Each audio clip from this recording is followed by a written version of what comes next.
थोड़ी C P शराब थोड़ी सी उछाल दी, हमने कुछ इस कदर जवानी निकाल दी। दोस्तों, आपको लग रहा होगा आज मैं इस तरह की शेर शायरी क्यों कर रहा हूँ, क्योंकि मेरा आज का जो टॉपिक है वो अल्कोहल यानी कि शराब के ऊपर ही है।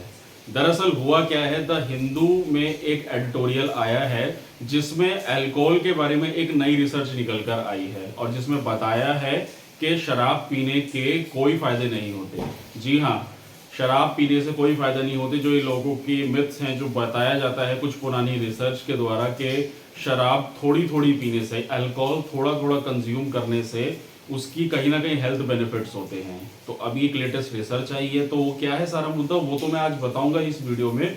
उसी के साथ साथ मैं इस वीडियो में आज आपको ये भी बताऊंगा कि जो हमारे अल्कोहल से रिलेटेड जितने भी हमारे लॉज हैं, हमारे आर्टिकल्स हैं और हमारी जो स्टेट गवर्नमेंट्स हैं, वो इसको बैन क्यों नहीं कर सकती है। तो उसी से रिलेटेड है, आपके जीएस पेपर 2 में इसके कहीं ना कहीं क्वेश्चंस देखने को मिल सकते हैं।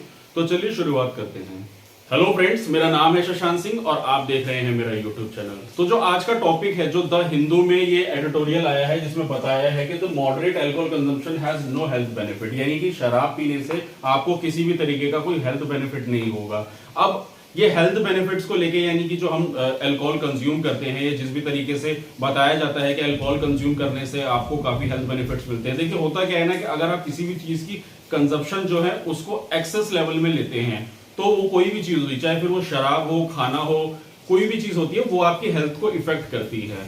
लेकिन यहाँ पे अभी जैसे अल्कोहल के बारे में बताया, आप देखिए क्या होता है ना कि अल्कोहल है, आप उसको बहुत ही लार्ज लेवल पे या मास लेवल पे उसको कंज्यूम करेंगे तो ऑब्वियस सी बात है आपकी हेल्थ को वो खराब करेगी। लेकिन कुछ रिसर्च होती है जिसमें बताया था, ये बहुत पुरानी रिसर्च की बात है। तो दरअसल हुआ क्या था कि 1926 में एक स्टडी बताई थी जिसमें एक अमेरिकन बायोलॉजिस्ट थे जिन्होंने बताया था कि अल्कोहल कंजप्शन इंप्रूव हेल्थ, यानी कि जो हार्ट डिजीजेस होती है उसमें कहीं ना कहीं इसका एक कंट्रीब्यूशन होता है।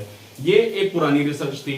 तो अभी एक लेटेस्ट रिसर्च आई है 2023 में जिसमें बताया है कि the favourable benefit due to healthier lifestyle, यानी कि जो आप कहते हैं कि शराब जो है वो थोड़ी थोड़ी पिए तो वो बॉडी के लिए अच्छी है, वो तभी अच्छी होगी जब आपका लाइफस्टाइल अच्छा होगा। यानी कि पहले कहा जाता था कि जो डेथ रेशियो है, यानी कि जो लोग मरने वालों की जो तादाद है वो शराब ना पीने वालों की है, लेकिन ऐसा नहीं है।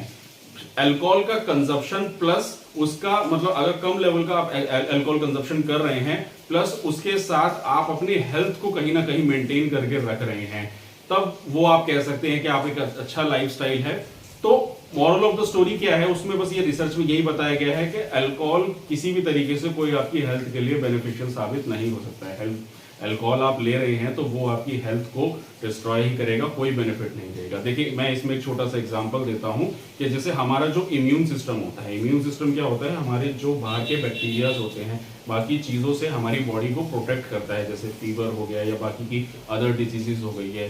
तो अल्कोहल का यहाँ पे काम क्या होता है, अल्कोहल जो होता है, ये मैं इवन यहाँ पे स्मोकिंग की भी बात करूंगा कि जैसे हम लोग अल्कोहल कंज्यूम करते हैं या स्मोकिंग करते हैं या जैसे कोई भी पॉल्यूशन है, वो सारी चीजें हमारे इम्यून सिस्टम को वीक करती है। कोई इम्यून सिस्टम एक दिन में आपका वीक नहीं होता है। जैसे बैक्टीरियाज होते हैं वो मल्टीप्लाई होते हैं, तो आपकी बॉडी में अगर कोई बैक्टीरिया है वो धीरे धीरे धीरे धीरे मल्टीप्लाई होता है आपकी बॉडी को खराब करने के लिए, आपके इम्यून सिस्टम को खराब करने के लिए। तो जो अल्कोहल होते हैं या जो सिगरेट होती है, वो आपके शरीर को कंसिस्टेंटली अगर आप रेगुलरली उसका सेवन करते हैं तो धीरे धीरे आपके इम्यून सिस्टम को वीक करता है। और जब आपका इम्यून सिस्टम वीक होता है उसके बाद ही आपकी फिर जो विटामिन सी की जो कमी होती है, जो हम बताते हैं विटामिन सी का काम ही यही होता है, हमारी बॉडी को बाहर की डिजीज से प्रोटेक्ट करता है, हमारे इम्यून सिस्टम को काफी अच्छा रखता है। इम्यून सिस्टम वीक होगा तो फिर ऑब्वियसली बात है कि लोगों के शरीर में जो जितनी भी बीमारियां हैं वो पनपती हैं। लोग कहते हैं शराब पीने से डेथ हो गई, शराब पीने से एक दिन में डेथ नहीं होती है। शराब पीने के जो है कंसिस्टेंटली आपकी बॉडी को, इम्यून सिस्टम को वो वीक करती है और उसके बाद तब आपकी बॉडी पे ये सारे इफेक्ट्स देखने को मिलते हैं। तो दोस्तों ये तो थी द हिंदू में आज जो इससे रिलेटेड एक आर्टिकल आया था और जो उसके बारे में ये सारी चीजें बताई गई थी। अब मैं आता हूं अपने पॉइंट पे, मेन जो हमारे एग्जाम पॉइंट ऑफ व्यू से ये टॉपिक किस तरीके से इंपॉर्टेंट है। तो मैं बात करूंगा यहाँ पे एक तो जीएस पेपर 2 यानी कि हमारा जो पॉलिटी वाला सेक्शन है, उसमें कहीं ना कहीं क्वेश्चन आ सकता है। क्वेश्चन किस तरीके से आएगा वो एक एक करके मैं चीजें बताऊंगा, लेकिन उसके अलावा मैं यहाँ पे ये बताना चाहूंगा कि अगर अल्कोहल हमारा इतना ही हानिकारक है हमारे शरीर के लिए, तो इसको भारत सरकार बैन क्यों नहीं कर देती, ये अपने आप में सबसे बड़ा सवाल है। तो उससे पहले मैं बताने से पहले सारी चीजें बताना चाहूंगा आपको। देखिए लिकर बैन इन इंडिया में क्यों नहीं हो सकता है, उसका कारण क्या है, मैं थोड़ा हिस्ट्री में जानना चाहूंगा। तो हम हिस्ट्री की बात करें तो ये हमारे देश में एक गांधीयन आइडियोलॉजी है। गांधी यानी कि हमारे जो महात्मा गांधी थे, हमारे फादर ऑफ नेशन, उनकी आइडियोलॉजी थी कि शराब जो है वो एक बीमारी की तरह है। जो इंसान इसका कंसिस्टेंटली सेवन कर रहा है वो इंसान के लिए ये बीमारी है शराब का सेवन करना। तो इसीलिए शराब का सेवन करना अच्छा नहीं है। तो गांधी आइडियोलॉजी और उनके जो फॉलोअर्स थे उन्होंने कहीं ना कहीं इसको बोला था कि शराब को बैन किया जाए। इसलिए आपने देखा होगा जो गुजरात हमारा स्टेट है उसमें हमारा अल्कोहल जो है बैन है।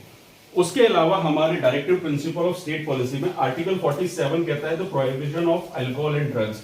आर्टिकल 47 जो हमारा directive principle of state policies है, जिसमें स्टेट्स के लिए कुछ पॉलिसीज बनाई जाती है कि वो आने वाले समय में इंप्लीमेंट की जाए। जैसे कि यूनिफॉर्म सिविल कोड आर्टिकल 44 मैंने अपनी इस लास्ट वीडियो में भी बताया, आप चाहे तो वो भी देख सकते हैं।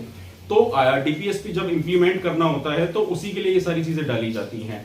तो आर्टिकल 47 में बताया गया था कि अल्कोहल को बंद किया जाए। अब कुछ स्टेट्स हैं जिसमें अल्कोहल बैन करने की कोशिश भी की थी और उसके इंप्लीमेंट क्या देखने को मिले थे। अगर मैं बात करूं हरियाणा की केस स्टडी के बारे में तो बताते हैं कि हरियाणा में बहुत पहले अल्कोहल बैन किया गया था, जिसकी वजह से फिर इलीगल शराब की तस्करी स्टार्ट हो गई थी, नकली शराब बनने लग गई थी और जिसकी वजह से काफी सारे लोगों की डेथ भी हुई थी। और अभी रिसेंटली तो देखा जाएगा, जैसे आपको पता ही होगा कि गुजरात में 1960 में अल्कोहल को बैन कर दिया गया था। उसके अलावा बिहार में 2016 में भी इसको बैन कर दिया गया था। तो ये तो थे, और उसके अलावा कुछ स्टेट्स और भी हैं, जैसे यहाँ मैंने थोड़े शॉर्ट फॉर्म में लिखे हुए हैं, जैसे कि बिहार, गुजरात, लक्षद्वीप, नागालैंड और मिजोरम। ये स्टेट्स हैं जहां पे शराब पूरी कंप्लीटली बैन है। अब बात करूंगा मैं कि रीजन क्या है, हम इसको बैन क्यों नहीं कर सकते, शराब को बैन क्यों नहीं कर सकते, वो मैं आपको बता देता हूं। जो सबसे बड़ा हमारा major and the one only most reason है वो है हमारा रेवेन्यू। यानी कि पहले तो मैं आपको बता दूं कि जो शराब से कलेक्ट होने वाला टैक्स है, जो रेवेन्यू है, वो स्टेट गवर्नमेंट के पास जाता है। तो स्टेट गवर्नमेंट के पास जाता है, उसके बाद सेंट्रल गवर्नमेंट के पास जाता है। तो सबसे ज्यादा मास लेवल में जो रेवेन्यू जनरेट होता है अल्कोहल से, वही स्टेट सबसे ज्यादा जो करता है वो टैक्स वो अल्कोहल ही सही करता है। इवन मैं एक केस स्टडी की बात करूं, महाराष्ट्र के बारे में अगर मैं बात करूं तो महाराष्ट्र में कोविड के टाइम पीरियड की आपको बात बता रहा हूं, अप्रैल 2020 में 11,000 करोड़ की शराब बिकी थी। और उसके बाद मार्च जो एकदम हाइक पे था जब हमारा कोविड, तब 17,000 करोड़ की शराब बिकी थी। तो अब आप लगा सकते हैं कि कितना बड़ा इसमें मतलब टैक्स कंट्रीब्यूशन है। तो इसलिए कोई भी स्टेट इसको इजीली बैन नहीं कर सकता है। उसके जो रिसोर्सेज है, उसके जो रेवेन्यू जनरेट होने का जो एक साधन है, इनकम है, वो एकदम खत्म हो जाएगा। उसके अलावा अगर मैं बात करूं इसके मेरिट और डिमेरिट की, अगर मैं बात करूं फायदे की, तो इसमें कहीं ना कहीं देखा जाता है कि शराब पीने से क्या होता है, ज्यादातर डोमेस्टिक वायलेंस देखने को मिलता है घरों में। शादी के बाद लोग शराब पीते हैं, अपनी वाइफ के साथ मार पिटाई करते हैं। तो इस तरह के काफी सारे केसेस भी देखने को मिले हैं। तो कहीं ना कहीं ये कहते हैं कि शराब अगर बंद की जाती है तो उससे कहीं ना कहीं बहुत ज्यादा डोमेस्टिक वायलेंस पे फर्क पड़ेगा, यानी कि जो वुमेन क्राइम रेट है वो कम हो जाएगा। और जो इसका डीमेरिट है, यानी कि जो इसका लॉस होगा, वो ये होगा कि माफिया और इलीगल शराब की तस्करी ज्यादा बढ़ेगी। क्योंकि शराब को इस तरीके से अगर एकदम बंद कर दिया जाता है तो पहला तो लॉस यही होगा कि रेवेन्यू खत्म हो जाएगा। दूसरा ये है कि कहीं ना कहीं इलीगल तस्करी जो है वो ज्यादा देखने को मिलेगी। इवन अगर मैं बात करूं बिहार और गुजरात की, वहां अभी भी इलीगल शराब आपको देखने को मिल जाएगी। आप चेकआउट कर सकते हैं इंटरनेट पे, आपको देखने को मिलेंगी ऐसी काफी सारी इंफॉर्मेशन जिसमें बताया जाता है कि बिहार में और गुजरात में कंसिस्टेंटली इलीगली शराब देखने को मिलती है। तो दोस्तों ये था मेरा आज का टॉपिक, जिसमें मैंने आपको बताया कि शराब के किसी तरीके से कोई फायदे नहीं है, और दूसरा लिकर जो है हमारे इंडिया में क्यों नहीं बैन किया जा सकता है। तो इसमें आप लोगों की क्या राय है, आप लोग मेरे कमेंट सेक्शन में बताइए कि शराब का क्या सॉल्यूशन है, हम क्या इसमें कर सकते हैं। तो ये एग्जाम पॉइंट ऑफ व्यू से आपके लिए बहुत ही ज्यादा इंपॉर्टेंट होगा। तो दोस्तों बस आज के लिए इतना ही। अगर आपको मेरा काम पसंद आ रहा है तो मेरी वीडियो को लाइक कीजिए, मेरे चैनल को सब्सक्राइब कीजिए, और कमेंट सेक्शन में आप जो भी इसमें सजेशन देना चाहते हैं वो दे सकते हैं। तो दोस्तों आज के लिए इतना ही, मिलते हैं नेक्स्ट वीडियो में। Thank you very much.